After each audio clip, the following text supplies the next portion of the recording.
नमस्कार, तर्क ज्ञान के यूट्यूब चैनल पर आपका स्वागत है। मैं हूं दिग्विजय।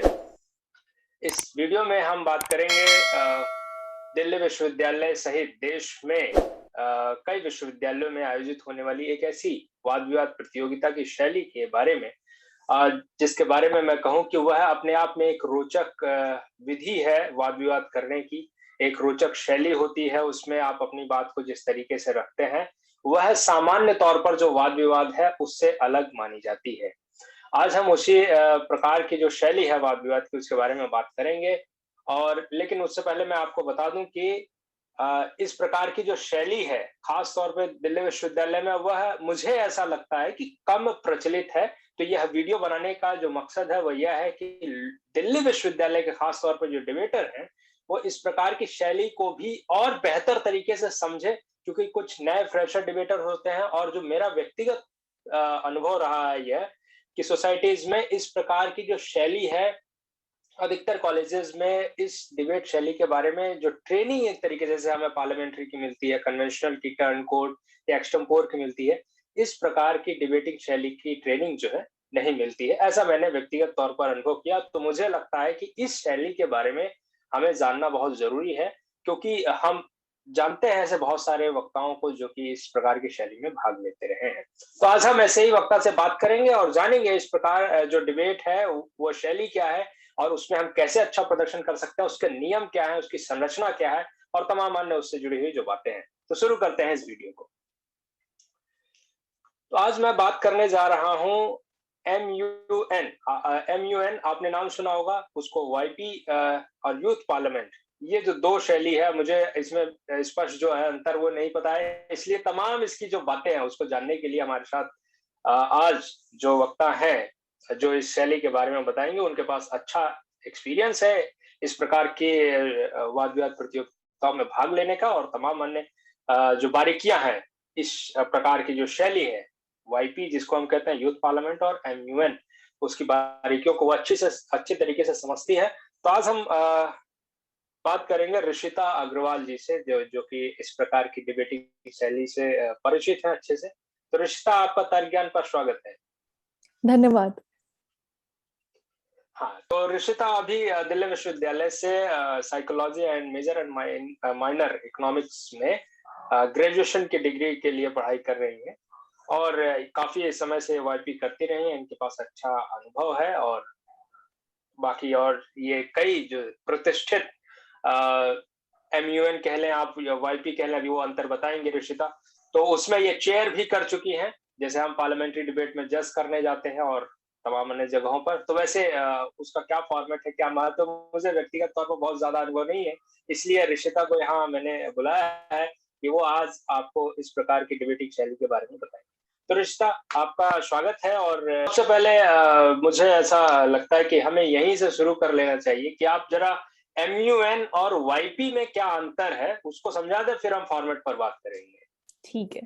जब हम MUN की बात करते हैं, MUN का फुल फॉर्म होता है मॉडल यूनाइटेड नेशंस, और जब हम YP बोलते हैं तो YP का फुल फॉर्म होता है यूथ पार्लियामेंट। अब as the name suggests, Model United Nations is basically any committee that is being simulated online, जो यूनाइटेड नेशंस की बॉडीज की तरह ही उनका एक मॉडल डिबेट होता है, उसको हम लोग MUN कह देते हैं। और यूथ पार्लियामेंट, अगेन जैसा नाम बता रहा है, पार्लियामेंट का जब एक सिमुलेशन होता है, लेकिन युवा उसको जब संचालित करते हैं तो उसको हम लोग यूथ पार्लियामेंट कह देते हैं।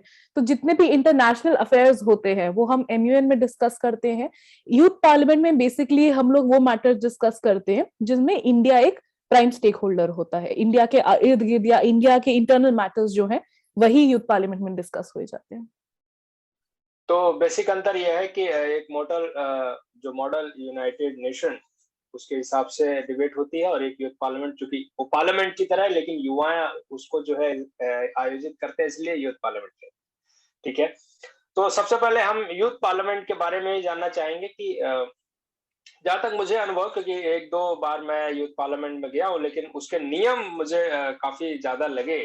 तो सबसे पहले हम ये कहेंगे कि आप यूथ पार्लियामेंट की फॉर्मेट के बारे में बताएं कि उसमें कितने लोग जजेस या मॉडरेटर, जिन्हें आप कहते हैं, चेयर है, मॉडरेटर है, डिप्टी मॉडरेटर है, और जो पार्टिसिपेंट्स हैं, और किस तरीके से उनको जो है नॉमिनेशन या हम कहें कि प्रोफाइल उनको दिया जाता है, इन सभी के बारे में। तो एक पूरी संरचना, पूरे फॉर्मेट के बारे में पहले यूथ पार्लियामेंट के बारे में बात करेंगे, फिर हम एमयूएन पर चलेंगे। सबसे पहले यूथ पार्लियामेंट के बारे में। ओके, तो अब देखो, जब हम यूथ पार्लियामेंट की बात करते हैं तो यूथ पार्लियामेंट जो है वो एक बहुत बेसिक टर्म है जो आप लोग यूज कर रहे हैं, लेकिन अगर हम लोग डिबेटिंग में घुसते हैं तो यूथ पार्लियामेंट एज सच होता है, बट आजकल इंडियन कमिटीज को उसके हम एक अम्ब्रेला टर्म दे देते हैं, क्योंकि यूथ पार्लियामेंट तो हो गया जो पार्लियामेंट की सिमुलेशन हो रही है, B it Lok Sabha, B it Rajya Sabha, या कोई मान लीजिए ज्वाइंट पार्लियामेंट्री सेशन बैठा है, ठीक है।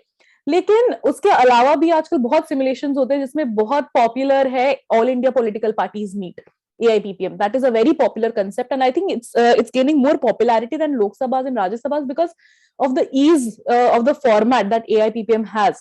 That first timers भी जो है वो कर पाते हैं आराम से। तो यही होता है कि जब हम AIPPM की बात कर रहे हैं, वो अनकन्वेंशनल कमेटी उसको कहा जाता है, क्योंकि असल लाइफ में AIPPM जो है वो कोई कंडक्ट नहीं की जाती है। अगर हम रियल लाइफ इंडिया से एग्जांपल देखें तो all India political parties meet जैसी कोई चीज नहीं होती है। हाँ, ऑल इंडिया पार्टीज मीट जैसी मीटिंग्स जो है वो बुलाई गई हैं प्रधानमंत्री द्वारा काफी बार, लेकिन all India political parties meet जैसी कोई मीटिंग नहीं बुलाई गई है।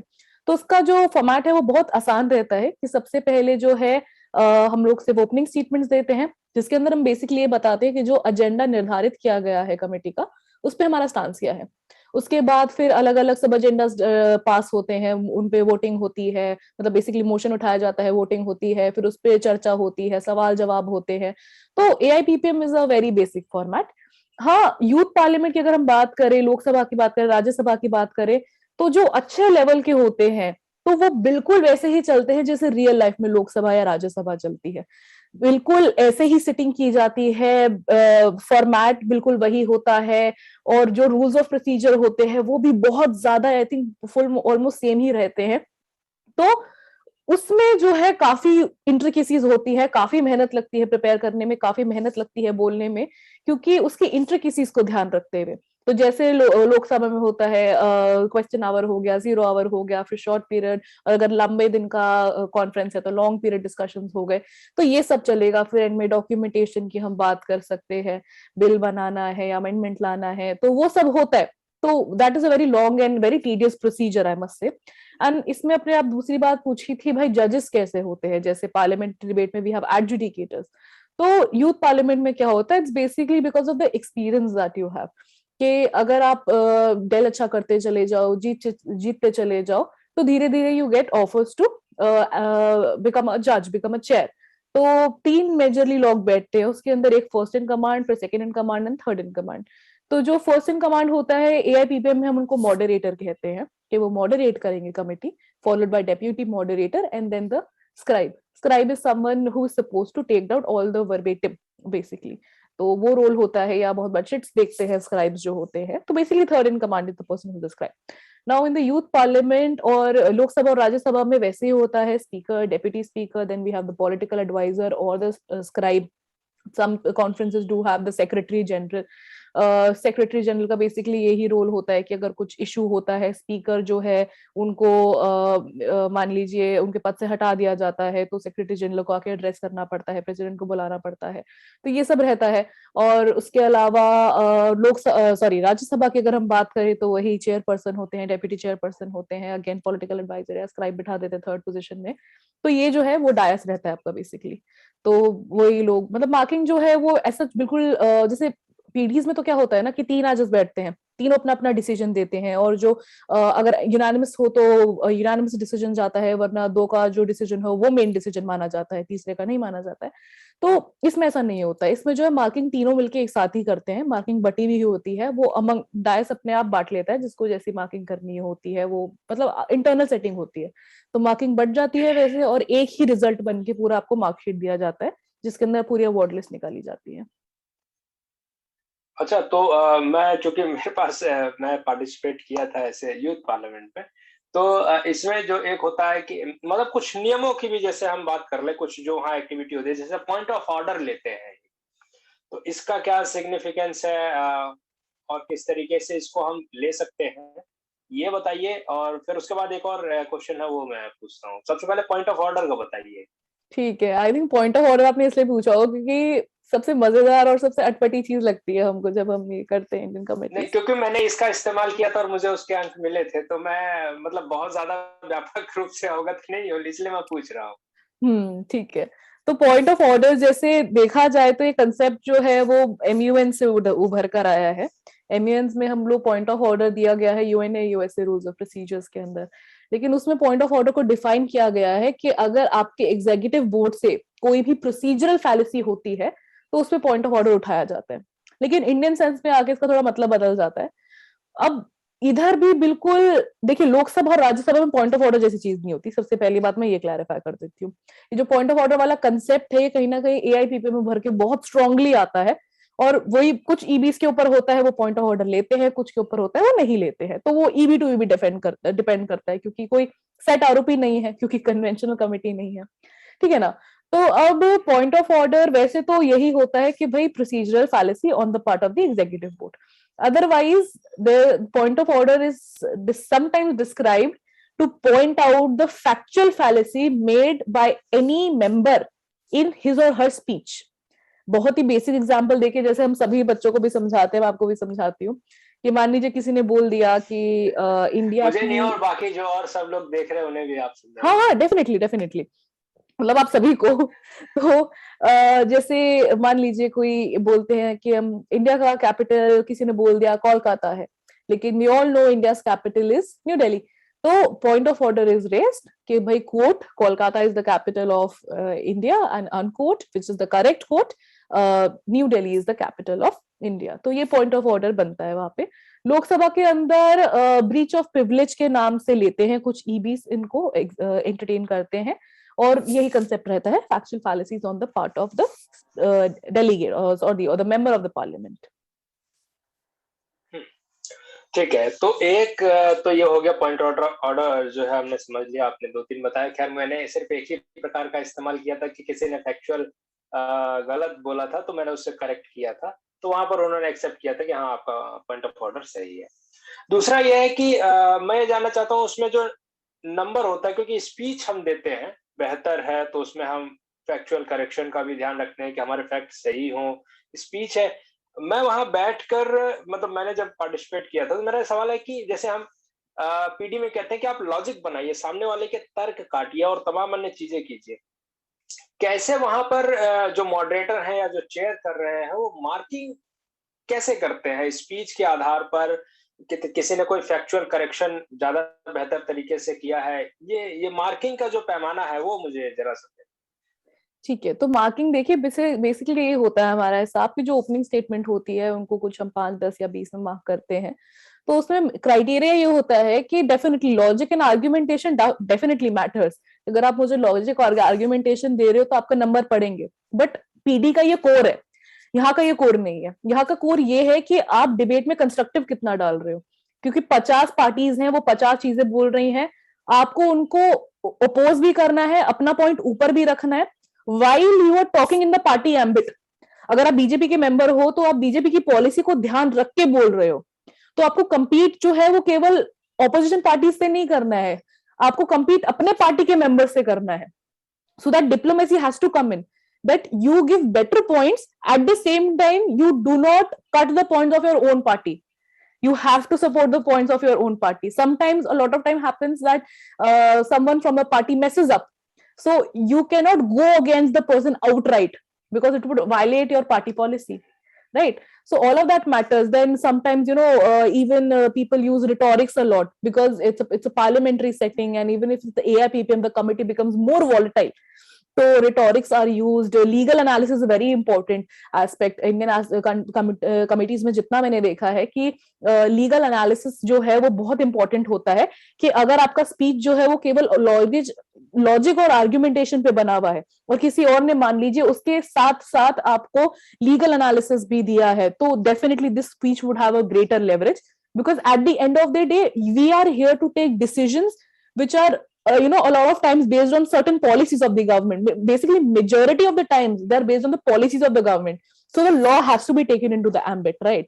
So I think here also the law students have a very undue advantage, because law is something that people like me, we struggle a lot to understand, because we are not able to understand legal language, and these law students read these as a part of their curriculum. So it is kind of an advantage to them. The legal knowledge does matter. ये जो आप point of order की marking की बात कर रहे थे, these are brownie points, इनका कोई वेटेज नहीं होता सच कि भाई 5 में से हमें नंबर लगाने ही लगाने हैं। अगर भेजे किसी डेलीगेट ने, वो सही निकले, तो उसके हम ब्राउनी पॉइंट्स उनको एक्स्ट्रा देंगे। इट डजंट मैटर, जैसे ओपनिंग का अलग होता है नंबर, डॉक्यूमेंटेशन, पीओआई, सबका अलग अलग नंबर निर्धारित होता है कि इतने में से मार्किंग चढ़ेगा चढ़ेगा। पीओ का कभी मार्किंग निर्धारित नहीं होता है, वो एक्स्ट्रा नंबर चढ़ता है आपका अगर सही होते हैं। जैसे हम लोग भी किए थे ऑफलाइन, तो बतेरे पीओआई जाते हैं हमारे पास, लेकिन सारे सही रूलिंग में नहीं जाते हैं, कम सही रूलिंग में जाते हैं और उनके आपको मार्क्स मिलते हैं। चलिए, तो मेरे ख्याल में अब मैं इसको अगर एक समराइज वे में अगर कहूं कि सभी लोग समझ ले कि यूथ पार्लियामेंट में सेम आप जैसे हमारे पार्लियामेंट चलती है वैसे ही कंडक्ट होता है, वैसे रूल्स होते हैं, वैसे चेयर होते हैं, उसी प्रकार से आप जैसे अभी आपको अगर बोलना है तो वो क्रमांक दे दिया जाता है स्पीकर के द्वारा, चेयर जो कर रहे होते हैं, और उसी हिसाब से आप बोल सकते हैं। स्पीकर को संबोधित करते हुए ही आप अपनी बात रखेंगे, सीधा डायरेक्ट किसी दूसरे जो पार्टिसिपेंट है उसको पॉइंट करके नहीं बोलेंगे, ये चीजें। और दूसरा कि लगभग जो नियम है और जो कानून बनाने की जो प्रक्रिया जो हम संसद में अगर ध्यान से कोई देखता है तो उसे समझ पाएगा ज्यादा। और जैसा आपने कहा कि लॉ स्टूडेंट, क्योंकि कानून बनाना, विधि बनाना एक बहुत लंबी प्रक्रिया है, तो जो कानून के विद्यार्थी या जो स्टूडेंट होते हैं वो सभी इसको ज्यादा, हम कहें कि उनको जैसा आप कह रही हैं एडवांटेज मिलता है तो मिलता है। खैर, तो ये आई थिंक मैं यहाँ तक सही हूँ कि यही सारा चीज नॉर्मली अगर एक डिबेटर को हम समझाना चाहें। ठीक है, आगे बढ़ते हैं। तो अब हमारे पास जो दूसरा फॉर्मेट है, जैसा मुझे नहीं पता था कि MUN, मुझे लगता था कि एक ही को बोलते हैं MUN और YP, तो हमने YP की बात कर ली, अभी हम MUN की बात करेंगे। उसमें भी आप बताइए कि उसका फॉर्मेट, नियम कैसे बैठते हैं, क्या प्रोसीजर होता है और किस आधार पर हम जो है वहां पर अगर एक पार्टिसिपेंट के तौर पे जाएं तो ज्यादा नंबर प्राप्त कर सकते हैं। ठीक है, अब MUNs में ये होता है कि चलिए मैं आपको एग्जांपल देती हूँ कमेटी डिसाइड करके। ठीक है, मान लीजिए कमेटी चल रही है हमारी UNHRC। UNHRC is United Nations human rights council. ठीक है, UNHRC चल रही है। UNHRC में हमारे प्रेसिडेंट बैठे हैं, वाइस प्रेसिडेंट बैठे हैं और रैपिचर बैठे हैं। ये 3 हमारे डाइस के लोग हैं, ये लोग बैठे हैं अपना। और अब यहाँ पर दी जाती है country allotments.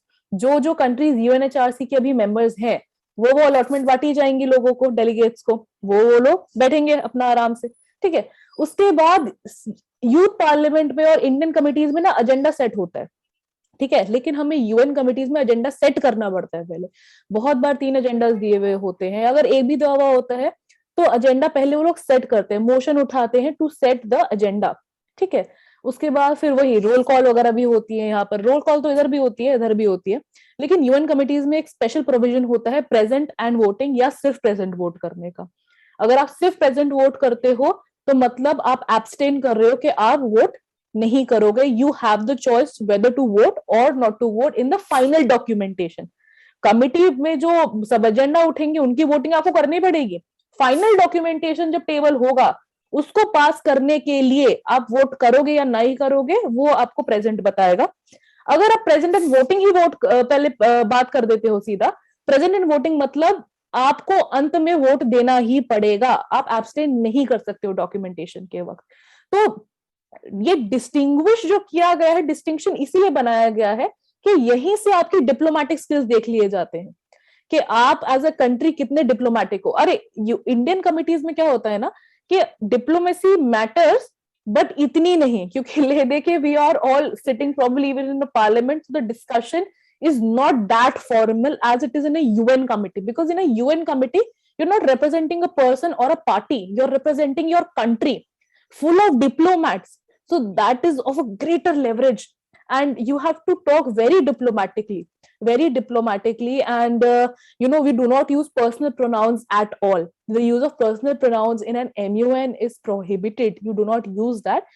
You address everyone as we, they. These is the third, basically these kinds of pronouns are something that we use to address even ourselves or someone else or the other country, right?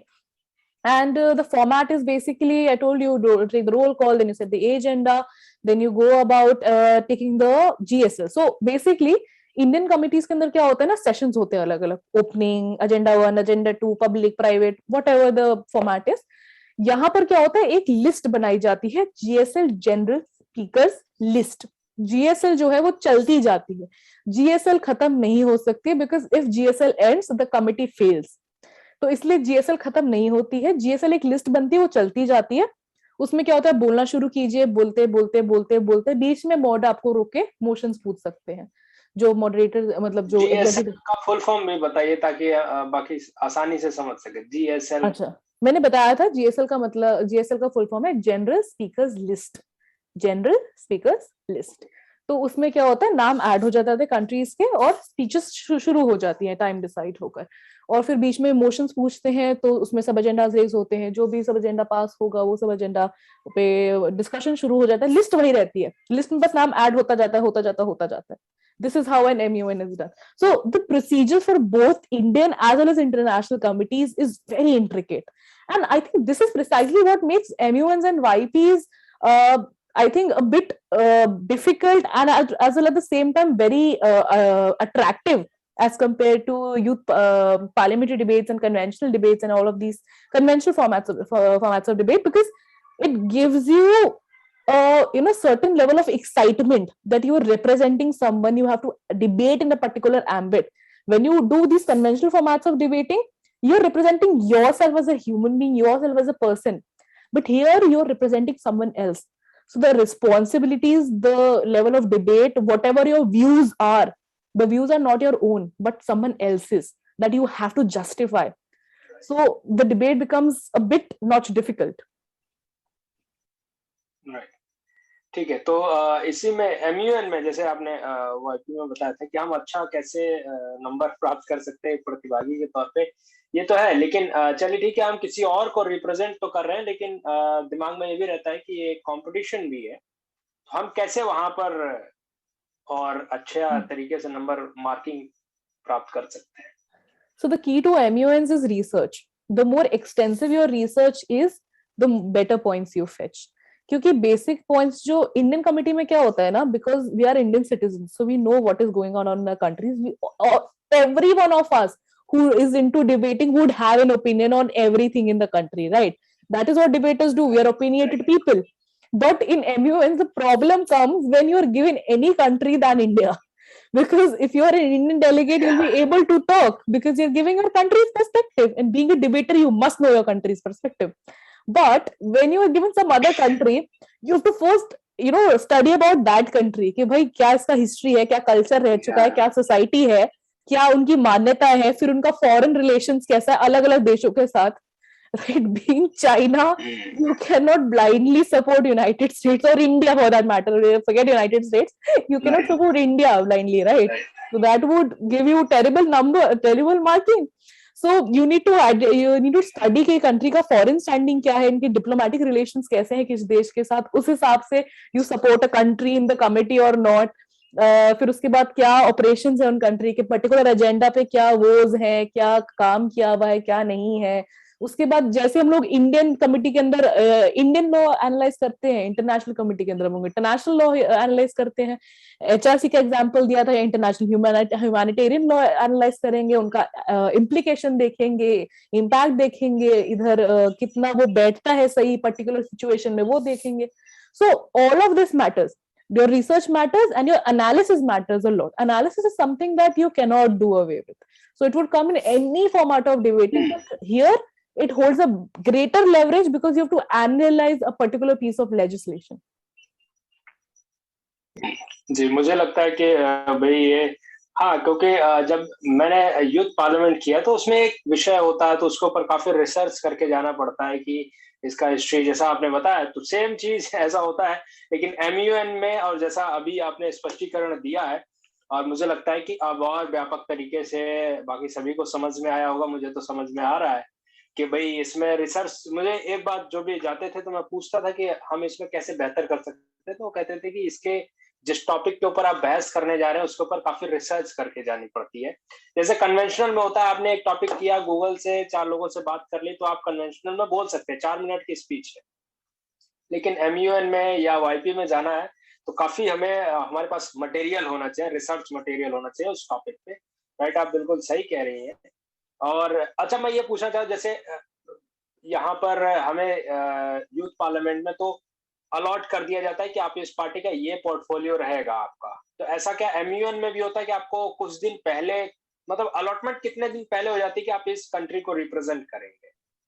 देखिए, allotment जो है वो institution wise depend करता है। बहुत institution वो तो definitely जब खुल गए हैं रजिस्ट्रेशन, आप कर दीजिए रजिस्टर, पेमेंट कर दीजिए, तुरंत अलॉटमेंट आ जाएगा। वो तो अलॉटमेंट तो आप जैसे रजिस्टर करते हो, आई थिंक उसके 24 to 48 आवर्स के बीच में आ जाता है आपका अलॉटमेंट। मतलब this is what my experience has been. And definitely अगर आप लेट रजिस्टर करें, जैसे हम लोग बहुत बार क्या होता है, क्योंकि शेड्यूल बहुत अनप्रिडिक्टेबल होता है यूनिवर्सिटी का काम लेके, कॉलेज का काम लेके, तो हम लोग इवेंट के 1-2 दिन पहले रजिस्टर करते हैं।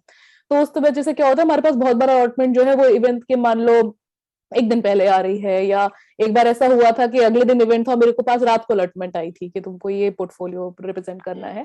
तो उसमें होता क्या है, जनरली जो फर्स्ट टाइमर्स होते हैं वो तो जल्दी रजिस्टर कर लेते हैं, they do not register a day और 2 before, because they can not research इतने से टाइम में ना, तो दे रजिस्टर पहले। और जनरली फर्स्ट टाइमर्स को क्या होता है, जो उनके प्रेफर्ड पोर्टफोलियोज होते हैं, अगर वो अवेलेबल होते हैं और एक्सपीरियंस लोग उनको नहीं मानते पोर्टफोलियोज को, लेस इंपॉर्टेंट पोर्टफोलियोज होते हैं, तो वही मिलते हैं। जो इंपॉर्टेंट पोर्टफोलियोज होते हैं वो जनरली एक्सपीरियंस डेलीगेट्स को ही मिलते हैं। इसलिए एमयूएन और वाईपी रजिस्ट्रेशन में आपसे पहले आपका एक्सपीरियंस पूछा जाता है कि आपका एक्सपीरियंस क्या है। जितना अच्छा एक्सपीरियंस होगा उतना अच्छा आपको पोर्टफोलियो दिया जाएगा।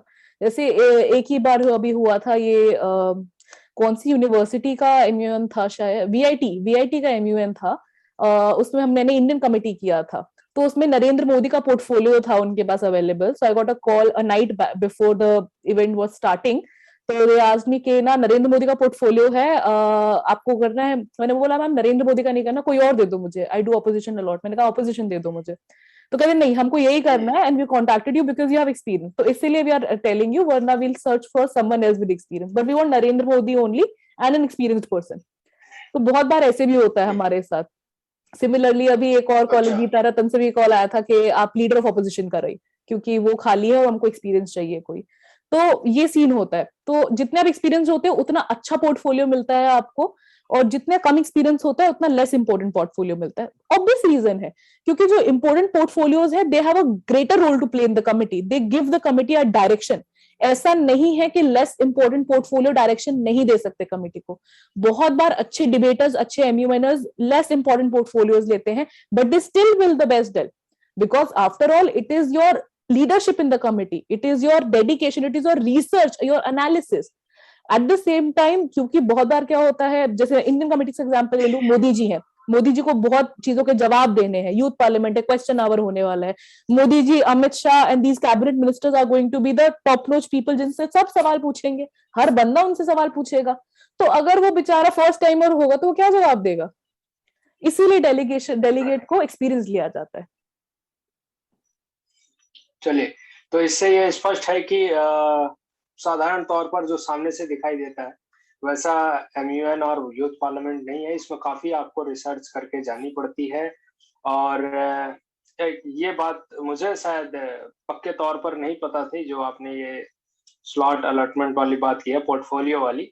मुझे लगता था कि भाई वो विकल्प देते हैं कि आपको ये लेना है, 4 विकल्प देते हैं कि आप ये ऑप्शन में से क्लिक करिए, जो अवेलेबल होगा हम आपको दे देंगे। आई थिंक कि मुझे ऐसा लगता है कि अगर आप अच्छा पोर्टफोलियो चाहते हैं तो पहले रजिस्टर करिए और पहले ले लीजिए। चलिए, ये तो मुझे लगता है कि एक एक्सपीरियंस चूंकि आपके पास है, इसलिए आपने बताया कि जो अनुभवी डिबेटर होते हैं उनको ये दिया जाता है, ताकि जो डिबेट है वो ज्यादा बेहतर हो सके। तो मुझे अब जो आगे बढ़ते हुए मेरा अगला सवाल यही है आपसे कि चूंकि आपने पार्लियामेंट्री डिबेट भी की है, एमयूएन में भी किया है और यूथ पार्लियामेंट भी किया है, और आपने चेयर भी किया है, तो इसमें जो थोड़ा सा जैसे एक व्यक्तिगत अनुभव, चूंकि मैंने तो ज्यादातर पार्लियामेंट्री और कन्वेंशनल किया है तो मैं उसके बारे में बता सकता हूँ, और एमयूएन कम किया है, तो मुझे लगता है कि काफी डिफिकल्ट है एमयूएन जाना और उसमें 2 दिन जाना। जैसे अब मैं आपको ये सवाल मेरा इस बात से जुड़ा हुआ है कि जैसे कन्वेंशनल में गए हम 4 मिनट हमने बात की, और या एक्सटेम्पोर में गए वहां पर बात की, हमने कुछ अचीव कर लिया या रिजल्ट जो है फटाफट आ गया। लेकिन हाँ, मैं ये मानता हूँ कि एमयूएन और वाईपी में आपको सीखने को बहुत मिलता है, लेकिन जो एक होता है कि मन में कि हम 4 मिनट बोल के यदि कुछ अचीवमेंट ले सकते हैं तत्काल, जल्दी, फास्ट फूड की तरह से, तो ऐसा आपका आपका अनुभव क्या है कि पार्लियामेंट्री डिबेट, एमयूएन या कन्वेंशनल में आपको सबसे ज्यादा आनंद जो है किसमें आया डिबेट करते हुए? मैं तो पर्सनली अगर अपना ओपिनियन दूं तो मैं हमेशा एक इंडियन कमेटी प्रेफर करूंगी। रीजन यही है, मतलब my school never did Indian committees, मेरे स्कूल में केवल यूएन कमिटीज होती थी, क्योंकि इंडियन का क्राउड ही नहीं था मेरे स्कूल में। तो सब यूएन करते थे, तो मैंने भी यूएन ही करी वहां पे। लेकिन मेरा हमेशा से मन था, 6 क्लास से ही शायद, कि मुझे इंडियन कमेटी करनी है। रीजन क्या है? रीजन यहाँ पर सिर्फ ये नहीं है कि आप कुछ चंद मिनट बोलो और आपके हाथ में कैश आ गया। कैश प्राइस की अगर बात करें तो आई थिंक जितना कैश प्राइस आपको ये एमयूएन और यूथ पार्लियामेंट दे रहे हैं, उतना आपको कन्वेंशनल डिबेट दे ही नहीं सकती है। ऑनेस्टली इट इज टेलिंग, जितने पर्क्स आपको यहाँ मिलेंगे उतने पर्क्स आपको वहां मिल ही नहीं सकते। That's impossible. एंड जो डिबेट जो it's not just about how much you learn. I think मैं आपको बहुत इंपॉर्टेंट चीज बताती हूँ अपनी लाइफ की। ये यूथ पार्लियामेंट करते करते मैंने ये सिर्फ शुरू किया था क्योंकि मुझे शौक था करने का। मैंने आपको कहा मुझे क्लास 6 से शौक था करने का, और ऑनलाइन में मुझे ये मौका मिला कि मैं कर पाऊं, तो मैंने शुरू किया करना और मुझे बहुत अच्छा लगा। डिस्करेजिंग था यस, क्योंकि मुझे मतलब Indian committees are very low in discipline I would say. तो डिस्करेजिंग था थोड़े फ्यू एक्सपीरियंसेस मेरे, लेकिन I was passionate about it कि मुझे पढ़ना है, मुझे समझना है, मुझे सीखना है, सीखने की एक चाह थी। तो इसलिए मैंने किया और आगे। और पढ़ते पढ़ते पढ़ते पढ़ते I read about a lot of things, not just the constitution but a lot of research I got to know. And जो हमें एज अ ले पर्सन लगता है कि ये सच्चाई है शायद इंडिया की, वो इंडिया की सच्चाई है नहीं। और इसमें पढ़ते पढ़ते पढ़ते पढ़ते आगे कहीं my parents always wanted me to go for civil services, yeah, any government job for that matter, most preferably civil services, and I was never into it. I'm telling you this very clearly, never into it. I've always been more corporate sort of a person, because my inclination is toward the corporate world, and I never wanted to go into government job and everything. But ये सब पढ़ते पढ़ते I got so much interested that I actually started looking forward to work with, for example, this Lok Sabha internship. We are eligible to do it after the graduation, so I'm willing to go forward to it. Then the Ministry of External Affairs internship, and working as a research associate under various MPs, I got offers as well. So वो सब करने में, public administration में, यही civil services में मेरा एक interest जागा कि शायद ये काम है जो करने में मुझे मजा आएगा, चैलेंजिंग लगता है ये काम। और you get to read about a lot of stuff that surprises you कि अच्छा ऐसा भी कुछ एग्जिस्ट करता है हमारे भारत के संविधान में या पॉलिसीज के अंदर, जिनके बारे में पता नहीं था। और अगर लोगों को पता चल जाए तो उनको कितना फायदा हो। या कुछ ऐसी चीजें जो बहुत आर्बिट्री है, for example the concept marital rape that is legalised. तो ये सब चीजें पढ़ के बहुत दुख होता है, बहुत शॉकिंग लगता है। स्टार्क रियलिटीज पता चलती है कि पुलिस फोर्सेस के अंदर कितनी रिक्रूटमेंट की जरूरत है और कितने कम अभी कांस्टेबल्स हैं वहां पे। फॉरेंसिक्स, कितनी improper handling of forensics होती है। मतलब these are something to just begin with. Concepts like UCC, NEP मैं कभी नहीं पढ़ती जिंदगी में if it was not for an youth parliament. तो ये जो चीजें पढ़ने में मुझे समझ आई, तो the personal growth it ensures you, the MUN and the YPs जो आपको पर्सनल ग्रोथ देते हैं कि 100 लोगों के आप आगे खड़े होकर अपनी मन की बात बिना झिझक करके बोल सको। सिर्फ एक बार नहीं, 10 बार। जब आपसे 10 सवाल उठे जाएंगे, आपके एनालिसिस को क्वेश्चन किया जाएगा, तो वो चीज बार बार जब 3-4 दिन होएगी ना, तो जो आपका पर्सनालिटी डेवलपमेंट होता है, that's another level. And plus the last point, you get to meet brilliant people, brilliant minded people I would say. Delhi university, yes I did debates first year में, खूब डिबेट्स किए मैंने, and I met a lot of great people. But I would say this quite outrightly कि जितने quality लोग मैंने अपनी MUN और ये वाईपी करते हुए मिले हैं, उतने मैंने ड्यू में देखे ही नहीं थे। आई नेवर थॉट कि मुझे इन स्टेट से इतने इंटेलेक्चुअल लोग मिलेंगे कि बस, मतलब I am sounding a bit of racist here I would say, but I was surprised with the crowd that I came across. The intellectual people of the country actually had conversations with them. So I think if you do MUNs and YPs, you'll come across people who are brilliant minded. completely admiring them. ठीक है, तो I think मुझे भी ये आकर्षक लगता है, लेकिन वही है, जानकारी का अभाव था और हम लोग कभी सुनते थे, और खासतौर पे जैसे ठीक है उसमें कमिटीज है, उसका ऑर्गेनाइजेशन तो खर्चा होता है, खास तौर पे हम लोग चूंकि जो लो आप कहें कि जो लो इनकम फैमिलीज से आते हैं, उनके लिए आप रजिस्ट्रेशन फी जो हो देखते ही वो कहते हैं कि बस भाई अब हमें नहीं जाना, 1,000 रुपए, 1100, 1500, मैक्स मिनिमम अगर आज जाए तो 600-800 रुपए तो लिया ही जाता है। तो ऐसी रजिस्ट्रेशन फी देखकर भी काफी लोग जो है उस फॉर्मेट के बारे में आई थिंक दूरी बना लेते हैं। ये एक रीजन है, मुझे ऐसा लगता है। तो रजिस्ट्रेशन फी इतनी हाई क्यों रखते हैं? देखिए बात क्या होती है ना, जब एक एमयूएन होता है ना, डिबेट में तो क्या होता है, अगर पीडी भी होता है तो हम लोग सिर्फ वहां पर डिबेट करते हैं, और एक तो कॉस्ट नहीं होता ऑर्गेनाइजेशन का क्या कॉस्ट होगा, सारा स्टेशनरी सारा सेटअप तो कॉलेज करके दे रहा है आपको, ठीक है, खाना का आपका कॉस्ट आएगा, जनरली जो फूड सर्व होता है वो भी सिर्फ लंच सर्व होता है, राइट। लेकिन जब एक एमयूएन कॉन्फ्रेंस होता है, to have all the meals, to have all the stationery, पूरा एग्जीक्यूटिव बोर्ड का here adjudicators are not paid that well honestly. एक तो पे बहुत कम किया जाता है एडजुडिकेटर्स को, जनरली इन काइंड किया जाता है या किया ही नहीं जाता है ड्यू के अंदर जो सिस्टम है। लेकिन एमयूएन्स के अंदर जो डायस होता है, they are very well paid, like telling you auto at least they are very well paid, तो उनका खर्चा हो जाता है। बहुत बार जो अच्छे एमयूएन्स होते हैं, ईबीस को बुलाना, उनका ट्रैवल का खर्चा, उनका स्टे का खर्चा, उनका खाने का खर्चा, ऑर्गेनाइजेशन में पूरा टेबल कुर्सी लगाने का खर्चा, स्टेशनरी प्रोवाइड करने का खर्चा, there are lot of expenditure plus the cash prizes. I told you there are conferences that offer you 25,000 30,000 for one award. So do you understand? तो डेफिनेटली उतना level, why do we say that MUNs and YPs are like the glittery and glamorous debates? Because definitely, plus you have socials night, we have something called a socials night here के जिसमें क्या होता है ना, कोई ना कोई DJ या कोई ना कोई पार्टी रख देते हैं, where all the delegates, all the people on the conference come and they meet and they talk to each other, तो वो सब भी हो जाता है, अलग अलग मील्स हो जाते हैं, तो हाँ उस सब में खर्चा जाता है। बट हाँ, this is something I agree with you कि डेल फीस बहुत ज्यादा होता है। बट आई थिंक आजकल जो डीयू में मैंने देखे हैं, बहुत डीयू के कॉलेज धीरे धीरे करवा रहे हैं वाईपी, बहुत सक्सेसफुली हंसराज ने भी करवाया है अभी, तो उनमें उन्होंने डेल फी बहुत कम रखा था ऑनेस्टली। आईपी यूनिवर्सिटी के काफी कॉलेजेस ने करवाया है, तो उन्होंने भी डेल फी बहुत कम रखा था, 350 या 500 रुपए था उनका del fee, as compared to what you win when you do it. तो ऐसा नहीं है कि लो इनकम ग्रुप वाले नहीं कर पाते हैं, because I know a lot of people my self जो लो इनकम ग्रुप से बिलोंग करते हैं, and they participate and they win, they do brilliantly. तो ऐसा नहीं है लोग कर नहीं पाते हैं, लोग करते हैं। And but yes, I do think it's valid point कि कभी कभी रजिस्ट्रेशन फीस स्पेशली एमयूएन्स में स्पेशली बहुत हाई होती है, 1500 भी, 2,000 भी होती है। तो yes, that is drawback, I would agree, हाँ के है।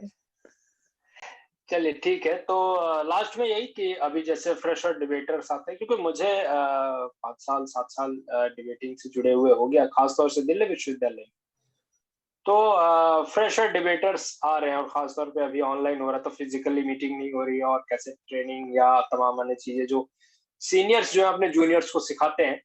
तो इस वीडियो में आप मुझे सिर्फ ये भी, आप जो जितने जो फ्रेशर डिबेटर्स हैं उनके लिए ये बता दें कि कैसे पढ़ना निश्चित तौर पर पड़ेगा, रिसर्च करनी पड़ेगी आपको, अट्रैक्शन जो है वो कैसे उत्पन्न हो, क्योंकि हम देखते हैं ज्यादातर, क्योंकि दिल्ली विश्वविद्यालय में सबसे ज्यादा कॉलेजेस दिल्ली विश्वविद्यालय में, तो उसमें सबसे ज्यादा हम देखते हैं कि दूसरे जो फॉर्मेट है वो ज्यादा एक्सेप्ट किए जाते हैं, और ज्यादा, मैं एक्सेप्ट करने का मेरा मतलब है कि ज्यादा ऑर्गेनाइज किए जाते हैं, उसके कंपटीशन है, ज्यादा लोग उसमें भाग लेते हैं। एमयूएन्स बहुत लिमिटेड है, गिनती भर के हैं। तो मुझे लगता है कि और जो लोग इसमें करना चाहते हैं उन्हें, और जैसे और डिफरेंट सोसाइटीज हैं उन्हें और कैसे इंकरेज करना चाहिए, अपने जो फ्रेशर डिबेटर्स हैं या तमाम अन्य जो लोग आए कि भाई हमें ये करना चाहिए, या इस तरफ भी हमें अपने जो है पैर बढ़ाने चाहिए ऑर्गेनाइज करने के स्तर पर। तो उनके लिए पहला कि डिबेटर्स, जो फ्रेशर डिबेटर्स हैं, वो ऐसा क्या करें और कैसे इसको करें जिससे कि रुचि उत्पन्न हो। मेरा सिंपल सा सवाल है कि फ्रेशर डिबेटर्स में रुचि उत्पन्न हो, और इसको चूंकि एक बेहतर फॉर्मेट है और आपकी पर्सनालिटी डेवलपमेंट में निश्चित तौर पर इसका अहम योगदान होता है, तो इसको हम कैसे आगे बढ़ाएं? ठीक है, सबसे पहली बात फ्रेशर्स कैसे करें। पता है सर, मुझे लगता है कि ना जैसे ये ऑनलाइन हुआ है टाइम, कोविड का डिबेट्स ऑनलाइन हुई है, एमएस ऑनलाइन हुए हैं, तो आजकल मैं जो देख रही हूँ जो बैचेस आ रहे हैं ना, उनमें ऑलरेडी एक जज्बा है कि हमको ना ये एमयूएन और यूथ पार्लियामेंट करना है। क्योंकि जब मैं आई थी डीयू में 2019 के अंदर, तो कुछ कुछ नहीं था ऑनेस्टली, वो सर्चिंग फॉर इट कि मेरे को कोई यूथ पार्लियामेंट मिल जाए मैं करूं, और था ही नहीं कोई। ठीक है, मतलब I never came across it. I came across one in ARSD जो नवंबर मार्च 2020 में होना था, कोविड के टाइम पर जैसे कैंसिल हो गया था। I was very excited for it because I always wanted to do it, but था ही नहीं, किसी को आता ही नहीं था, कोई करता ही नहीं था। मेनली था पीडी, पीडी चलन है डीयू का। ठीक है, तो फ्रेशर्स में, अगर फ्रेशर्स में ऑलरेडी एक जागरूकता है, सत्यवती करवा चुका है, रामजस करा चुका है, हंसराज करा चुका है, बहुत कॉलेजेस, जानकी देवी करा चुका है, और आर्यभट्टा के पास आर्यभट्टा करा चुका, रामानुजन करा चुका है। बहुत कॉलेजेस हैं जो वाईपीस करा चुके हैं, पार्लियामेंट करा चुके हैं, इंडियन कमेटी, इंटरनेशनल कमिटीज। तो एक ये जो वॉक है ना, वो ऑलरेडी बन चुका है इसके लिए। और मेरे कई जूनियर्स है डीयू के अंदर जो जिनको मैं हेल्प करती हूँ, जिनको मैं इंस्पायर करती हूँ, इंस्पायर तो नहीं बोलूंगी, बहुत बड़ा वर्ड हो गया, I encourage them to do it, because I think debate, देखो डिबेट का इसमें क्या ही सीन है ना, मैं उनको बेसिकली बस ये बताती हूँ कि मेरे को पर्सनली क्या फायदा हुआ।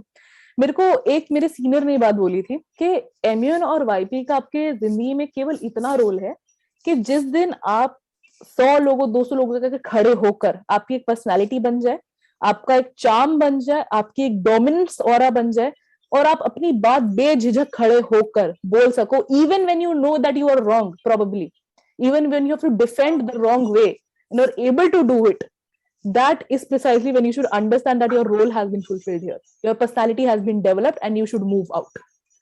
और वो बात मुझे बहुत पसंद आई थी कि जिस दिन आपकी पर्सनालिटी डेवलपमेंट हो जाए, आप छोड़ दो उसको। तो मैं बच्चों को फिर यही बोलती हूँ कि यार देखो, सबसे पहली बात तो तुम डिबेट करने आए हो, मतलब तुम्हें इंटरेस्ट है, तुम्हें इंटरेस्ट है कि हमारे समाज में क्या चल रहा है, तुम्हें इंटरेस्ट है कि हम अपना ओपिनियन देखें हमारे समाज में क्या चल रहा है। और जितना ओपिनिएटेड तुम एक एमयूएन या वाईपी करके बनोगे ना, उतना ओपिनिएटेड तुम कन्वेंशनल डिबेट में बन ही नहीं सकते। कि कन्वेंशनल डिबेट में क्या होता है, तुम गए, बोले और आ गए, डिस्कोर्स तो एक उत्पन्न हुआ ही नहीं ना, ये तो मोनोलॉग हो गया एक। जो डिस्कोर्स हमें इवन पीडीज के अंदर there is not much of a discourse at it is an MUN, because you deal with what 50 to 100 people at the same time. You hear their opinion, you process their opinion, then you respond to their opinion. You grow, you develop, you meet 100 types of person, alag-alag walks of life se. You understand what they are doing, you make new connections, you grow in life. So that personal growth is something that these MUNs and YPs will give you, that other formats of conventional debating will not be able to provide you, unfortunately. एमयूएन्स और वाईपीज में क्या होता है ना, DU के बच्चे जो है पीडीज में बंद के रह जाते हैं, तो हमारा जो एक्सपोजर होता है ना वो डीयू तक सीमित होता है। और आजकल नया थोड़ा आईआईटीज तक बढ़ गया क्योंकि आईटी वाले हिंदी डिबेटिंग में आ गए हैं, पार्लियामेंट्री डिबेटिंग में उतना ही है। लेकिन जब आप वाईपी और एमयूएन वालों से मिलोगे ना, आप पूरे देश के लोगों से मिलोगे, specially in this online setting, you talk to people from different background, so the personal growth that you have is amazing.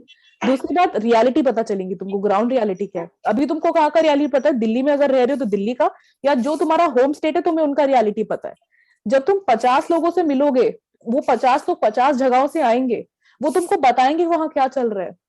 UP में हमने सुना कि सब सही हो रहा है, बट यूपी वाले बताएंगे कि सही हो रहा है या नहीं हो रहा है, कश्मीर वाले बताएंगे कि सही हो रहा है नहीं हो रहा है, ठीक है।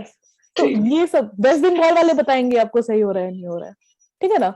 तो ये पर्सनल ग्रोथ जो है वो केवल यूपी और वाईपी दे पाएगा, सॉरी वाईपी और एमयूएन दे पाएगा।